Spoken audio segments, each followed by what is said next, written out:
Is the Dubai property market going to crash? And the market starts to spike even more because it looks like we're at an all-time high, and what must come up must come down, and then open their doors up to the rest of the world when everywhere else was closed.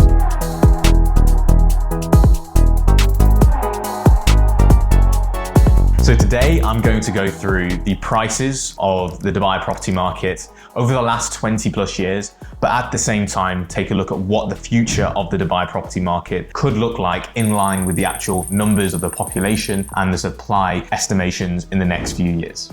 Now, it's really important to understand how the Dubai property market has performed over the years. I'm going to show you the price trend of Dubai since just before 2008. So this graph shows us the average price per square foot at each month throughout the years since kind of January 2008. Now, this graph is showing from January 2008 an incredible increase, but at the same time, a really shocking decrease in property values. Now, to be clear to you, this is the only crash that has ever taken place in Dubai. I want to make the point that something like this will never ever happen again in the Dubai property market. The reason for that is at this time, the market was very unregulated. So there were no what we call escrow accounts. These are regulations which have been put in place by the government to make sure that developers can't run off with your money. So essentially at this time, a lot of developers, I could have, for example, launched a property, not even bought the land properly, and started selling the property off plan at an extremely leveraged rate. On top of that as well, the market was extremely speculative. These prices were not based on anything which was physically ready right now. And on top of that as well, banks were loaning a crazy amount, 110, 120% at the time. So when the financial crisis happened in 2008, the Dubai property market was affected more than others as the market was so leveraged and not so liquid. In this time period as well, you may have heard stories of Ferraris being left at the airport, which was definitely the case. A lot of people who were developers have essentially owed a lot of money to the investors that had bought with them. And in order to escape this debt, they essentially just left the country and left their Ferraris, which you may have heard about, at the airport. And this is what you might see photos of in history. Now, in order for a developer to sell off plan, they need to own the plot 100% in cash and also have to display at least 20% of the construction costs or have built 20% of the building and show those construction costs in a government-backed escrow account where that money is only released to the developer in line with the construction. This means now the market is extremely liquid to protect the market from any financial crashes which may happen in the future. After the 2008 financial crisis, the market started to transact just at a lower level, as you can see here. A lot of people after the 2008 crisis, especially the expats, have left the country. Then we come to 2011 and 2012. This was quite an important year for the Dubai property market because a lot of the off-plan projects which were launched in the 2008 times, which were government-backed, started to hand over here. And these offered a lifestyle and a way of living which Dubai had never ever seen before. So for example, Arabian Ranches, Emirates Living, the Palm Jumeirah, all of these mega projects started to hand over and pick the market back up again as Dubai had never seen anything like that before. At the same time as well, a lot more people were coming to the region too because oil prices were at the all-time high since 2008 too. And that's what genuinely started to bring back the organic growth of the market all the way up into kind of 2013, 2014.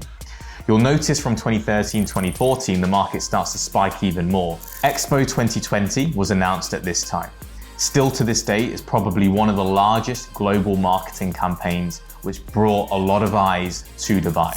So artificially, the prices of property here were inflated. And when the market was really hot at this time, a lot more off-plan properties started to be launched, which would then be delivered 3-4 years into the market.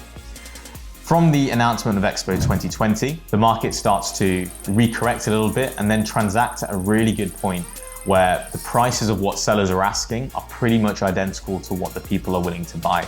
Then we come to end of 2017, start of 2018, when a lot of the off-plan properties which were launched at the announcement of Expo start to hand over.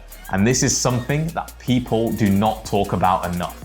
There was genuinely an oversupply of property here, which had hit the market all at pretty much the same time and started to cause the market in very particular areas to depreciate in value. Now, this wasn't the market as a whole. You have to remember the price timeline we're looking at here is an average. But where those areas started to take a lot of the supply, the prices started to depreciate. And this is where we then come to where we have COVID. Now, a lot of people don't talk about this time because we are going through a process currently today where there is a lot of off-plan launches. What we're seeing now, we can almost liken to what we saw back then here with the market taking a bit of a hit in the values. Now, then we come to COVID. Dubai handled COVID extremely well and then opened their doors up to the rest of the world when everywhere else was closed for business. This had caused a lot more people to take a look at Dubai instead of living in Europe, especially those Westerners who are not able to really protect their wealth in Europe and move over to Dubai.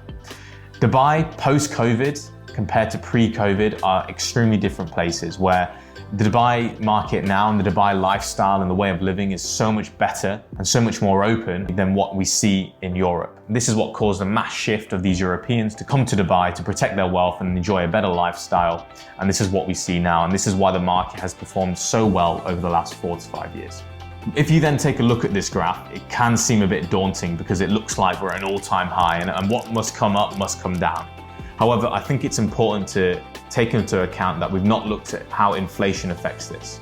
I've inputted the inflation values of Dubai from trading economics, and I've then put them into the graph, and the data now looks like this. As you can see, the data of the all-time high isn't as exaggerated as it may seem when you look at it without inflation. And if we take a look here, you can see the differences. This line here is highlighting the prices with inflation, and then the other line is without inflation. And as you can see, the all-time high that people talk about isn't as exaggerated. And you also have to take into account the differences in the times and the country of 2015 to where we are now is extremely different. The population is a lot more, the lifestyle is more open. Dubai is very much open for business and attracting so many more people of higher income levels to the city compared to where we were in 2015. So you can argue that this all-time high is very much justified because of the wealth and the number of people that are coming to Dubai. The point I'm trying to make is that people overlook the fact that we're sort of having a similar parallel to what happened in 2015, where the market was extremely hot, a lot of off-plan properties were launched, it didn't really affect the market for 2 to 3 years, and then as soon as those units started to hand over into the market started to recorrect. We're in a time now where there is so much supply being launched into the Dubai property market. If I show you a graph of how the market is going to look in terms of the future supply, it looks like this. So as we can see here, the supply is increasing, and then we come to 2025 where we see a really steep increase of properties that are supposed to hand over. Now, I do want to highlight the fact that this is probably not going to be as steep because a lot of the projected handovers are going to be delayed. So this will look a little bit more shallow. So we have this concern of a lot of supply coming to the market. However, this means we have to be extremely careful on where we place our money, because what people fail to understand is that this supply isn't going to be blanketed equally across the whole of the Dubai property market. That supply is heavily weighted, firstly towards studios and 1-bedrooms, but also heavily weighted to certain areas in the Dubai property market. Now, to give you an example here, I've now produced a map of Dubai, which essentially highlights where all of this supply is coming up. Now, 75% of the supply is coming up in any of the areas which is highlighted in red. The redder the area, the more of the supply. So for example, you can see 10% of all the future supply coming up in the Dubai property market is highlighted around JVC. We can also see that we have Business Bay being quite red, where nearly 6% of all the future supply is coming up. Now, coming back to the fact that we have to be careful, I think the fundamental principles to have in the back of your mind is constantly ask yourself the question, is there reason for demand to come there? And that references one of the videos that I did before where I talk about 5 of the key features to look out for in properties. So to summarize, the property market will not do what it has done over the last 4 to 5 years, where you could buy anything and you're pretty much guaranteed to make money. There is very much an oversupply coming to Dubai, but we have to be extremely careful on where you invest because that oversupply is concentrated in certain areas of the city. If you're interested in learning more about the Dubai property market and you're considering making an investment into the Dubai property market, please feel free to reach out. I'm a consultant for investors looking to buy off-plan property here, and I offer a full service where we'll keep in touch even when the property is handed over, and I pay for full snagging and full after sales on that property. If you also like this video, please feel free to like and subscribe and keep up to date by pressing the notification bell.